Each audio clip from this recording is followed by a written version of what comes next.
Alright, babalik tayo sa Valenzuela ngayon kasi nauwi natin yung resibo eh.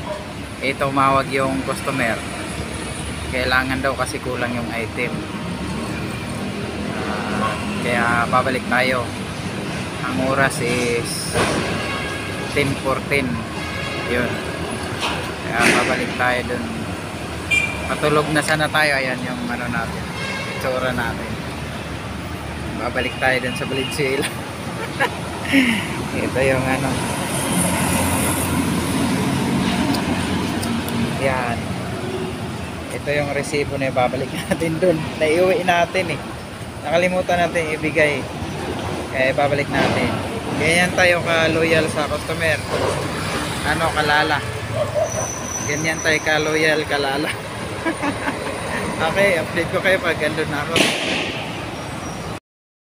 Alright, andito na tayo sa Valenzuela. Natin na natin, ayan. Ayan. Ayan yung ano, yung inatiran natin. Okay. At least nagbigay pa rin si ma'am ng panggas kahit pa paano. Eh wala eh. Nakakalimutan natin yung ano eh, yung resibo eh. Nilagay ko kasi sa bag kasi dalawang malaking ano yun, resibo.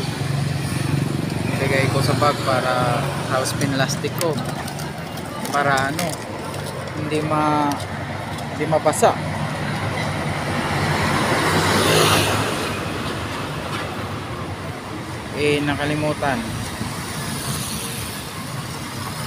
Nakalimutan ko ding ibigay, kaya binalik ko ngayon.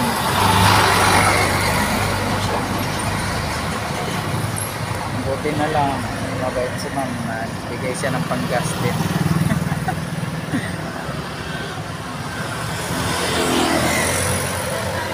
Dito tayo, yan, ganyan. Dito tayo ngayon. Okay, pauwi na tayo para ano, matutulog na tayo kasi patulog na sana tayo. Tumawag si ma'am tapos nag-text pa. Yun, binalik natin.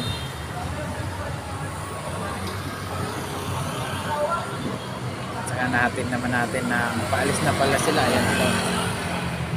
Ayan yan, paalis na pala. Mabuti nantay pa tayo. Kaya mga kapwa ko kalala dyan, huwag niyong kalimutan yung resibo. Huwag niyang iwan sa bahay niyo para patulog na kayo, tatawag yung ano, hanapin. Eh kailangan daw eh kasi kulang yung order, kaya hinatid na lang natin. 41 kilometers yung tinakbo natin simula sa bahay papunta rito.